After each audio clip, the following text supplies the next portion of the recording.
ಇರ್ತದೆ, ಎಲ್ಲರಿಗೂ ಇರಲ್ಲ, ಸ್ವಲ್ಪ ಇದು ನಾನು ಅವ್ರಿಗೆ ಹೇಳೋದು ಏನಿಲ್ಲ, ಎಕ್ಸಾಮ್ನ ಧೈರ್ಯವಾಗಿ ಹೋಗಿ ಫೇಸ್ ಮಾಡಿ, ಏನು ಗಾಬರಿ ಬೇಡ, ನಿಮಗೆ ಅನುಕೂಲಕ್ಕೆ ಎಲ್ಲ ಥರದ ವ್ಯವಸ್ಥೆ ಅಂತೂ ನಮ್ಮ ಇಲಾಖೆಯಿಂದ ನಾನು ಕೂಡ ಪರ್ಸನಲ್ ಆಗಿ ಆಫೀಸರ್ಸ್ ಈ ಸತಿ ಏನು ಮಾಡಿದೆ ನಾನು ಆಫೀಸರ್ಸ್ ಜೊತೆನೇ ಕೂತ್ಕೊಂಡು, ಬಿಕಾಸ್ ಹೋದ ವರ್ಷವೂ ತುಂಬ ಚೆನ್ನಾಗಿ ಮಾಡಿದರು. ಸೊ ಎಲ್ಲ ಚೆಕ್ ಮಾಡೋದಕ್ಕೆ ಇಡೀ ರಾಜ್ಯಾದ್ಯಂತ ಎಲ್ಲರ ಜೊತೆನೂ ಕೂತ್ಕೊಂಡು ನಾವು ಮಾತಾಡಿ ಅದನ್ನು ನೀವು ಕೂಡ ಸಾಕಷ್ಟು ಸತಿ ಬಂದಿದ್ರಿ, ಎಲ್ಲೂ ಯಾವುದೇ ಥರದ ವಿಚಾರಗಳನ್ನು ಹಗುರವಾಗಿ ತಗೊಳಕ್ಕೆ ಹೋಗಿಲ್ಲ. ಸೊ ಎಲ್ಲ ಚೆನ್ನಾಗಿದೆ. ನಾನು ಒಂದೇ ಹೇಳೋದು, ಮಕ್ಕಳಿಗೆ ಧೈರ್ಯವಾಗಿ ಹೋಗಿ ಎಕ್ಸಾಮ್ನ ತೊಗೊಳ್ಳಿ. ಸೆಕೆಂಡ್ ಥರ್ಡ್ ಎಕ್ಸಾಮ್ ಪಾಲಿಸಿ ಇದೆ, second and third exam policy to improve, ಅವ್ರು ಏನಾದರೂ ಸ್ವಲ್ಪ ಹೆಚ್ಚು ಕಮ್ಮಿ ಆದರೆ ರಿಸಲ್ಟ್ಸಲ್ಲಿ ಅದನ್ನು, ಯಾಕೆಂದರೆ ಅದೇ ವರ್ಷ ಅವ್ರಿಗೆ ಕೊಡ್ತಾ ಇದ್ದೀವಿ. ಇದೆಲ್ಲ ಮುಂಚೆ ಇರಲಿಲ್ಲ. ನಾವೆಲ್ಲ ಓದಬೇಕಾದ್ರೆ ಬೈ ಚಾನ್ಸ್ ನಾವು ಫೇಲ್ ಆದಾಗ ನವಂಬರಲ್ಲಿ ಕಟ್ಕೊಂಡು ಒಂದು ವರ್ಷ ಫೇಲ್ ಕಷ್ಟ ಆಗೋದು. ನೀವು ಮಾಧ್ಯಮದಲ್ಲಿ ಕೇಳ್ತಾ ಇದ್ರಿ ಮಕ್ಕಳನ್ನ ವಾಪಸ್ ಸ್ಕೂಲಿಗೆ ಹೆಂಗೆ ತರ್ತಾ ಇದ್ರಿ. ದೀಸ್ ಆರ್ ಆಲ್ ಇನಿಷಿಯೇಟಿವ್ಸ್ ನಾವು ಮಾಡಿರೋದು SSLCಗೆ ಮತ್ತು PUCಗೆ. ಇವತ್ತು PUC ಸ್ಟಾರ್ಟ್ ಆಗ್ತಾ ಇದೆ. ಇವತ್ತು ಕನ್ನಡ ಮತ್ತು ಅರೇಬಿಕ್ ರಾಜ್ಯದಲ್ಲಿರ್ತಕ್ಕಂಥ ಎಲ್ಲ ಮಕ್ಕಳಿಗೂ ಕೂಡ. ಸೊ ನಮ್ಮ ಇಲಾಖೆಯಿಂದ ಆಮೇಲೆ ಈ ಸತಿ ಮಾತ್ರ ಭಾಳ ಸಂತೋಷ ಏನು ಅಂದರೆ DC ಅವರು ಮತ್ತು CO ಅವರು ಮುಂದಾಳತ್ವದಲ್ಲಿ ಅವರು ಡಿಸ್ಟ್ರಿಕ್ಟ್ ಹೆಡ್ ಕ್ವಾರ್ಟರ್ಸಲ್ಲಿ ಅವರೇ ಕೂತ್ಕೋತಾ ಇದ್ದಾರೆ, either CO or DC or subordinates ADC ಅವರು ಯಾರಾದರೂ. ಸೊ ಅದು ಬಹಳ ಮುಖ್ಯ. ಐ ಥಿಂಕ್ ಅದು ಇನ್ನೂ ಎಕ್ಸಾಮಿನೇಷನ್ ಚಂದವಾಗಿ ಮಾಡೋದಕ್ಕೆ ಒಂದು ಒತ್ತು ಕೊಟ್ಟಂಗೆ ಆಗ್ತದೆ. ಬಟ್ ಎಲ್ಲದೂ ಕೂಡ ನಮ್ಮ ಪ್ರಿಪ್ರೇಷನ್ನು ನಾವೆಲ್ಲದೂ ಕೂಡ ನಾವು ರೆಡಿ ಇದೆ.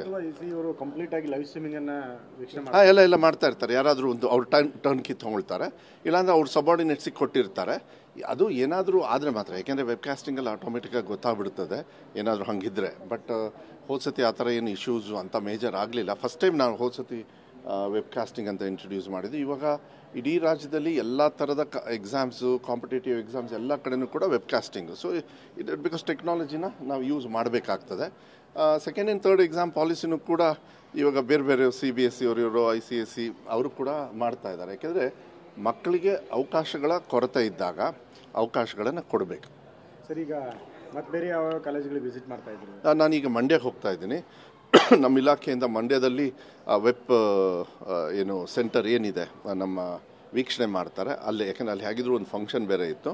ಸೊ ಅಲ್ಲಿ ಹೋಗಿ ಅಲ್ಲಿ ಅವ್ರ ಜೊತೆ ಕೂತ್ಕೊಂಡು ಸುಮ್ಮನೆ ಇಡೀ ರಾಜ್ಯದಲ್ಲಿ ಮತ್ತು ಇಲ್ಲಿ ನಡೀತಕ್ಕಂಥದ್ದು ವಿಚಾರಗಳನ್ನು, ಮತ್ತು ಇಲ್ಲಿ ಹೆಡ್ ಆಫೀಸಲ್ಲಿ ಕಂಪ್ಲೀಟ್ ಎಂಟೈರ್ ಸ್ಟೇಟ್ದು ಗೊತ್ತಾಗ್ತಾ ಇರ್ತದೆ. ಮತ್ತು ಪೊಲೀಸ್ ಡಿಪಾರ್ಟ್ಮೆಂಟ್ ಅವ್ರ ಜೊತೆಗೆ ನಾವು ವರ್ಕ್ ಮಾಡಿದ್ವಿ. ಆಮೇಲೆ ಭಾಳ ಖುಷಿ ಆಗುತ್ತೆ. ಈ ಸ್ಕೌಟ್ಸು, NSS ಅವರು, NCC ಅವರು ಇವರೆಲ್ಲರೂ ಕೂಡ ಫಸ್ಟ್ ಇಯರ್ PUC ಇರೋದು. ಈ ಸತಿ ವಾಲಂಟಿಯರ್ಸ್ನ ಅವರೇ ರೆಡಿ ಮಾಡಿ. ಕೇವಲ ಇನ್ಚಾರ್ಜ್ಗಳಿಗೆ ಮಾತ್ರ ಮೊಬೈಲ್ ವ್ಯವಸ್ಥೆ ಇರುತ್ತೆ ಸರ್, ತೆಗೆದುಕೊಂಡು ಹೋಗೋಕ್ಕೆ ಅವಕಾಶ ಇರುತ್ತಾ? ಯಾರಿಗೂ ಇಲ್ವಾ? ಅಂದರೆ ಮೊಬೈಲ್ ಈ exam no you have to go with pen and paper ಅಷ್ಟೇ. ಪೆನ್ ಆ್ಯಂಡ್ ಪೇಪರ್ ಈ ಅಬ್ಸರ್ವರ್ಗಳಾಗಿರ್ಬೋದು, ಒಬ್ಬರಿಗೆ ಮಾತ್ರ, ಯಾರಿಗೂ ಕೂಡ ಇಲ್ಲಿ ಅವಕಾಶ ಇಲ್ಲ. ಇಲ್ಲ ಯಾರಿಗೂ ಇರೋದಿಲ್ಲ. Nobody can take. ಆಮೇಲೆ ಅದೆಲ್ಲ ರೆಕಾರ್ಡ್ ಆಗ್ತಾ ಇರುತ್ತಲ್ಲ, ಸುಮ್ಮನೆ ಏನಿಲ್ಲ ಹೋಗಬೇಕು, ಕ್ವಶನ್ ಪೇಪರ್ ಕೊಡ್ತಾರೆ, ಆನ್ಸರ್ ಪೇಪರ್ ಕೊಡ್ತಾರೆ, ಅಲ್ಲಿ ಹೋಗ್ಬಿಟ್ಟು ಎಕ್ಸಾಮ್ ಬರೆದ್ಬಿಟ್ಟು ಆನ್ಸರ್ ಶೀಟ್ ಕೊಟ್ಟು ಬರಬೇಕು ಅಷ್ಟೇ. ಸಿಂಪಲ್. There is nothing.